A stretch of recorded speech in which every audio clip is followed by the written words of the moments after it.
En France, on ne résout pas les problèmes, on taxe. Et vous payez, vous payez, vous payez toute votre vie. La France vous raquette toute votre vie. Et une fois que vous êtes mort, eh bien vous payez encore. Vous allez payer toute votre vie pour acheter une maison. Vous allez payer les taxes sur votre salaire pour avoir les moyens d'acheter cette maison. Puis vous allez payer les taxes chez le notaire pour avoir le droit d'acheter cette maison. Et puis vous allez payer les taxes toute votre vie, des taxes foncières, juste parce que vous possédez cette maison. Et une fois mort, vos enfants vont payer les taxes eux-mêmes pour avoir le droit de récupérer la maison pour laquelle vous avez payé des taxes toute votre vie. Et à leur tour, vos enfants vont payer des taxes tous les ans sur cette maison. Bonjour et bienvenue dans cette nouvelle vidéo de DME en direct. Comme toujours, si vous n'êtes pas abonné, je vous suggère de le faire et de cliquer sur la cloche pour être prévenu lorsque je sors une nouvelle vidéo. Et allez voir dans la boutique DME. Allez voir dans la boutique DME. Vous allez certainement trouver quelque chose qui vous intéresse, donc allez-y. En France, vous n'êtes bon qu'à une chose. Payer. Payer, payer, payer. Payer encore, payer toujours. Vous n'êtes bon qu'à ça. Et on a vu un État qui s'est mis à grossir, qui s'est mis à enfler, qui s'est mis à devenir une bureaucratie gigantesque. Et pour nourrir cet État absolument obèse, il faut toujours plus de taxes, toujours plus de votre travail. Vous savez que sous le général de Gaulle, donc pendant les 30 Glorieuses, de Gaulle, Pompidou, l'État représentait 30% du PIB, comme la Suisse aujourd'hui. Comme la Suisse aujourd'hui. Sauf que nous, aujourd'hui, en France, c'est 2 fois plus. 2 fois plus. L'État est toujours plus présent, toujours plus obèse, toujours plus gros. Et il vous prend toujours plus de votre argent. Et là, on va parler tout particulièrement de l'héritage. C'est pour ça que je vous disais que l'État vous fait payer également quand vous êtes mort. On va parler de l'héritage parce que j'ai vu une petite vidéo que j'ai trouvée très très bonne et qui est exactement là-dessus. On regarde ensemble. Non mais ils veulent atteindre le moral des Français, je vous jure c'est pas possible autrement. C'est pas possible autrement. 68 000 € de frais de succession. Pour moi, il n'y a rien de pire que de perdre des parents, de perdre des enfants. Il faut payer la maison que les parents ont cotisé et ont payé toute leur vie. Je sais pas si vous vous rendez compte, là, la dinguerie qu'ils ont pondue. Il y a tellement plus de sous qu'ils viennent faire des choses et des dingueries pareilles au niveau des lois. Et c'est 100 000 € si la maison fait plus de 600 000 quand même. Je sais pas si vous vous rendez compte, on est rentré dans un mode de fonctionnement où on devient des gros pigeons. Je crois que les gens, en fait, le problème, je crois que c'est qu'on se rend pas compte. On se rend pas compte parce que c'est arrivé petit à petit. Alors tout à l'heure, je vous parlais du général de Gaulle, mais vous savez qu'avant 1914, par exemple, il n'y avait pas d'impôt sur le revenu. Et en fait, l'État représentait très très peu de la taille du PIB et vous étiez extrêmement peu imposé. Et avant 1914, c'était pas la misère en France, au contraire. Ça a été la meilleure période de la France. C'est la période où il y a eu le plus de développement en France, dans tous les domaines. Dans tous les domaines. Vous aviez, dans la littérature et l'art, vous aviez des Victor Hugo. Dans la science, vous aviez des Marie Curie. Enfin, c'est vraiment une période exceptionnelle en France. Exceptionnelle. On a commencé à construire le métro de Paris. On a monté la Tour Eiffel. Enfin, vous voyez, c'était vraiment une très grande période de prospérité en France. Et vous n'aviez pas d'impôt sur le revenu. L'État était minuscule, en fait. Quand la France a été libérale pendant cette période-là, l'État a été minuscule. Et la prospérité gigantesque. Et puis 1914, on a créé l'impôt sur le revenu. Temporaire. On l'a créé temporaire à cause de la guerre. Et aujourd'hui, personne ne remet en cause l'impôt sur le revenu. Alors qu'à l'époque, c'était une folie, une dinguerie liée uniquement à la guerre. Et puis, il faut se rendre compte que petit à petit, comme ça, des impôts sont arrivés de ci, de là. Je le disais tout à l'heure, Sous le général de Gaulle, on était à 30% de taux d'imposition. 30! À peu près comme la Suisse aujourd'hui. Et de Gaulle disait au-delà de 30, ça devient confiscatoire. De Gaulle-Pompidou, on est à 30. Et même chose, comment on connaît les 30 glorieuses? Comment on connaît les 30 glorieuses?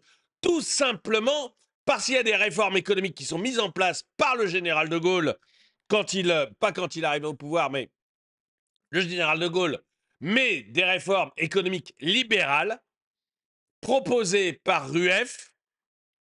Il met en place des réformes économiques libérales. Il libère les énergies des gens.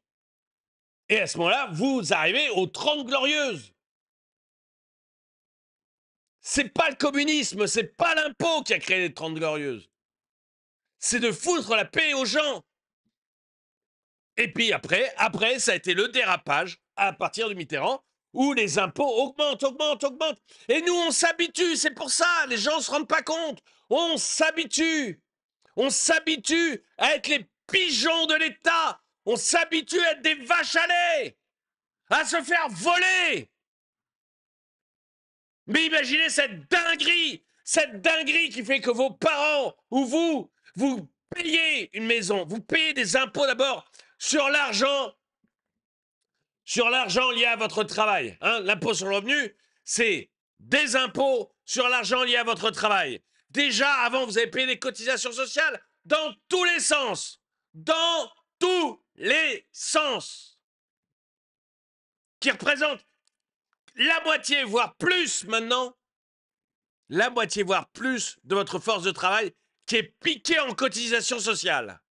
Ensuite, vous allez payer un impôt sur le revenu. Avec cet impôt sur le revenu, vous allez faire des courses. Là, vous allez payer aussi une TVA, où vous allez rouler en voiture. Et là, vous allez payer une TIPP. 60 à 80% d'imposition. Avec l'argent que vous arrivez à économiser encore un petit peu, vous allez vous acheter une maison. Et vous allez payer les frais de notaire pour acheter cette maison. Et ces frais de notaire, ils sont en train de doubler. Au bout de 20, 25 ans, vous pensez que vous êtes propriétaire de votre maison. Mais tous les ans, vous payez un impôt foncier. Alors l'impôt foncier, même chose, mais c'est normal de payer un impôt foncier. Il y a des pays où il n'y en a pas. Il y a des pays qui font sans impôt foncier. Et qui fonctionnent aussi bien que la France. Peut-être mieux même. Mais vous allez payer un impôt foncier. Et quand vous serez décédé, vos enfants vont payer un impôt sur une maison sur laquelle vous avez payé des impôts toute votre vie, que vous avez acheté avec de l'argent sur lequel l'État vous a déjà pris des impôts. L'État vous raquette sans arrêt et on finit par trouver ça normal. On finit par trouver ça normal.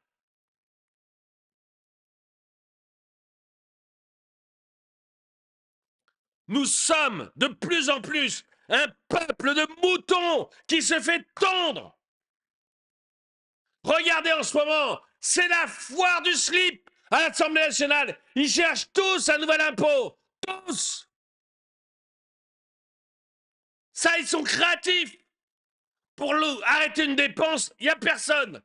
Il n'y en a pas un qui a une créativité pour arrêter une dépense. Ça n'existe pas.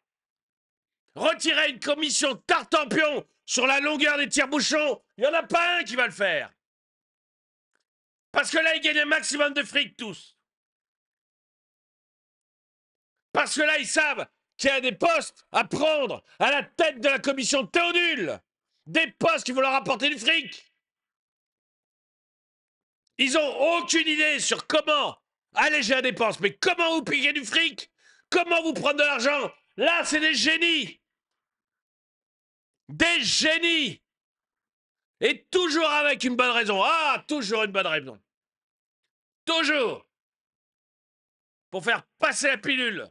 Alors en ce moment, c'est l'écologie. Mais ils ont toujours une raison. Et nous, on s'habitue. savez, il y a un moment où vous apercevez de l'enfer fiscal français, c'est quand vous quittez la France. Quand vous quittez la France et que vous arrivez dans un autre pays. N'importe lequel. N'importe lequel. Et tout d'un coup, vous dites mais j'ai du fric à la fin du mois. Mais je peux aller au restaurant régulièrement. Mais je peux faire des sorties avec ma famille. Mais comment ça se fait? Bah c'est simple, l'État te prend plus ton fric. L'État te prend plus ton fric, donc tu peux acheter des choses. Mais c'est incroyable, vous savez, incroyable. La façon dont ces gens vous volent. Et surtout, la façon dont on l'accepte maintenant en France.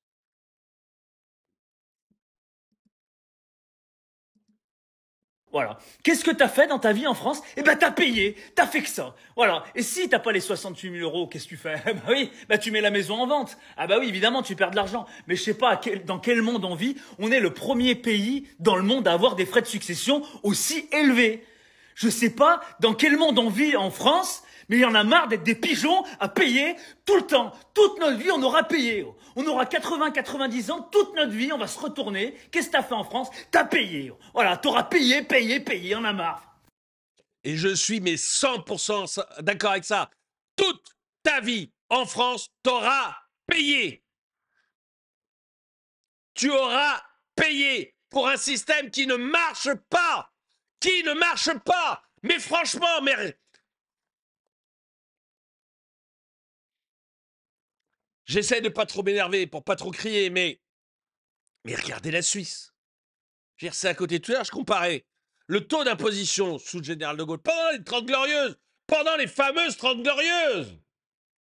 Notre taux d'imposition était le même qu'en Suisse.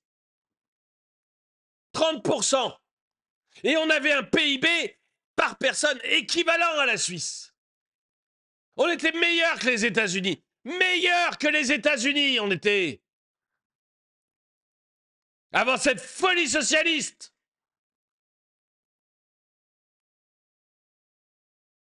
Aussi bon que les Suisses, meilleur que les États-Unis. Et aujourd'hui, les Suisses sont 2 fois meilleurs que nous. Et les Américains, 80% meilleurs que nous. On se fait massacrer par tout le monde, distancer par tout le monde. Alors, vous allez me dire, ah, les hôpitaux aux États-Unis, ça va pas, le système de santé aux États-Unis, ça va pas. Ok, vous y avez jamais habité. Moi, oui. Moi, oui. Et je peux vous dire que si je dois choisir entre les deux, je prends le système américain. Sans hésiter. Pour la santé, sans hésiter. Mais ok, on va laisser tomber le système américain parce qu'il y a une croyance en France qui est propagée par des gauchistes et qui vous fait croire que c'est un système horrible. Prenez la Suisse. Le système de santé en Suisse, c'est le meilleur du monde. Le meilleur du monde. Et vous devez prendre pardon. Vous devez prendre une assurance santé en Suisse. Vous devez prendre une assurance santé en Suisse qui est déductible de vos impôts. Ils n'ont pas le gros truc qui ne marche pas de la sécurité sociale. Là-bas, vous devez prendre une assurance santé qui est déductible de vos impôts et qui vous couvrira à 100% dans le meilleur système de santé du monde. Le niveau des écoles suisses n'a rien à voir avec le niveau des écoles françaises. C'est très très largement au-dessus de nous. Et si vous me dites que la Suisse c'est des banques, non, non. La part des banques dans le PIB suisse est le même que la part des banques dans le PIB français. C'est 2 fois plus d'industrie que nous, la Suisse, c'est tout. Ils sont plus industriels que la France.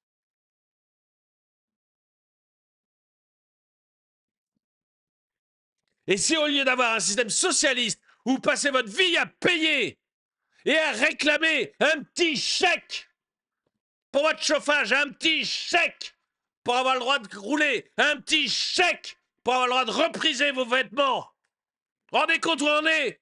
Repriser nos vêtements, financés par l'État. Et on parle maintenant de vous donner un petit chèque pour que vous puissiez manger. Mais vous vous rendez compte? Le ticket de rationnement, carrément. Et c'est pas moi qui l'invente, c'est en discussion à l'Assemblée nationale. Un petit chèque de 150 € par mois pour que les Français puissent manger. Et en contrepartie, on leur dira quoi manger. Parce que oui, ça fait partie du petit chèque. Vous aurez le droit de manger, mais pas ce que vous voulez. Ce que les députés auront décidé que vous avez le droit de manger. Parce que vous êtes des gamins et qu'il faut vous dire quoi manger. Qu'il faut manger sainement. Qu'il faut arrêter de manger du Nutella ou du Coca. Et qu'il faut manger des légumes. Voilà, parce que vous êtes des gamins.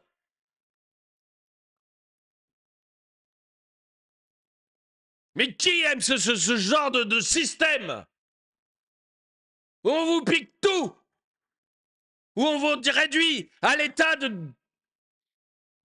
d'adolescent éternel, avec une maman État qui vous donne de l'argent de poche et qui vous dit comment vous devez vivre, le nombre de douches que vous devez prendre par semaine, si vous devez faire pipi dans votre douche pour économiser de l'eau.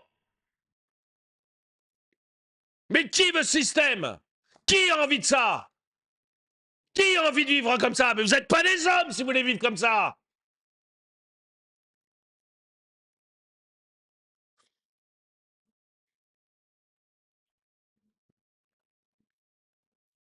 Et à côté, vous avez des voisins qui ont contrôlé leur État et la taille de leur État. Des voisins qu'on prend pour des adultes, qui payent peu d'impôts, mais qui ont un niveau de vie 2 fois supérieur au vôtre. Des voisins à qui on demande toutes les semaines d'aller faire des votes pour choisir l'avenir de leur pays, qu'on interroge toutes les semaines quasiment sur leur avenir, et qui répondent.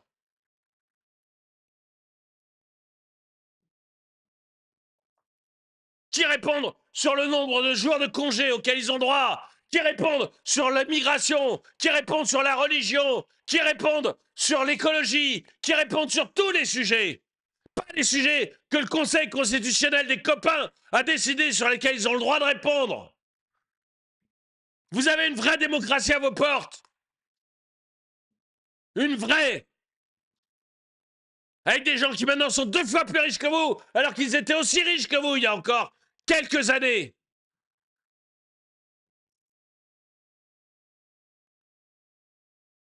Avec un État qui n'infantilise pas ses citoyens, qui ne les ruine pas pour leur donner des petits chèques, pour leur dire comment vivre. Des gens qui ne vivent pas de l'argent de poche donné par l'État, mais de leur travail. C'est ça, être un homme debout.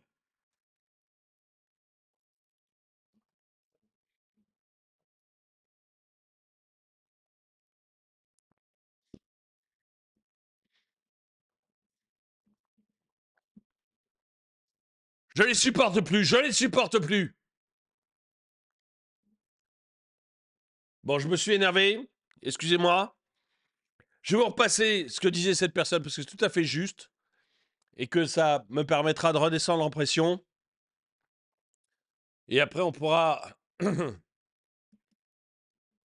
Après, je vous poserai une question. Non mais ils veulent atteindre le moral des Français, je vous jure c'est pas possible autrement. C'est pas possible autrement. 68 000 € de frais de succession. Pour moi, il n'y a rien de pire que de perdre des parents, de perdre des enfants. Il faut payer la maison que les parents ont cotisé et ont payé toute leur vie. Je sais pas si vous vous rendez compte, là, la dinguerie qu'ils ont pondue. Il y a tellement plus de sous qu'ils viennent faire des choses et des dingueries pareilles au niveau des lois. Et c'est 100 000 € si la maison fait plus de 600 000 quand même. Je sais pas si vous vous rendez compte, on est rentré dans un mode de fonctionnement où on devient des gros pigeons. Voilà. Qu'est-ce que t'as fait dans ta vie en France? Eh ben, t'as payé, t'as fait que ça. Voilà. Et si t'as pas les 68 000 €, qu'est-ce que tu fais? Bah oui, bah tu mets la maison en vente. Ah bah oui, évidemment, tu perds de l'argent. Mais je sais pas dans quel monde on vit. On est le premier pays dans le monde à avoir des frais de succession aussi élevés. Je sais pas dans quel monde on vit en France. Mais il y en a marre d'être des pigeons à payer tout le temps. Toute notre vie, on aura payé. On aura 80, 90 ans, toute notre vie, on va se retourner. Qu'est-ce que t'as fait en France? T'as payé. Voilà, t'auras payé, payé, payé, on a marre. Ben, je suis parfaitement d'accord avec lui. Vous, dites-moi ce que vous en pensez dans les commentaires. Est-ce que ça vous commence à vous énerver autant que ça m'énerve moi? En France, on règle aucun problème. Aucun des problèmes de la nation n'est réglé. Aucun. Nos hôpitaux ne marchent pas, nos écoles ne marchent pas. La police et la justice sont devenus des blagues. Les postes principaux sont maintenant occupés par des copains du président. On règle aucun de nos problèmes. Par contre, on nous taxe de partout. Dites-moi si ça vous énerve maintenant autant que moi. N'oubliez pas d'aller sur la boutique, je vous offre la livraison. Donc c'est le moment. Allez voir ce qui se passe sur la boutique. Vous avez des mugs comme celui qui est au-dessus, des polos comme celui que je parle. Il y a 240 produits différents. Vêtements, mugs, gourdes, sacs, accessoires. Il y a vraiment plein de choses. C'est le moment d'aller jeter un coup d'œil sur ce que je vous offre, la livraison. Vous avez même, si vous voulez juste faire l'équivalent d'un Tipeee, des autocollants et des magnets. Donc vraiment, allez-y. Le lien est dans la description de la vidéo. En tout cas, merci d'avoir regardé cette vidéo. Mettez-lui un pouce vers le haut, commentez-la, partagez-la. Merci à tous ceux qui soutiennent la chaîne. Et moi, je vous dis à très bientôt.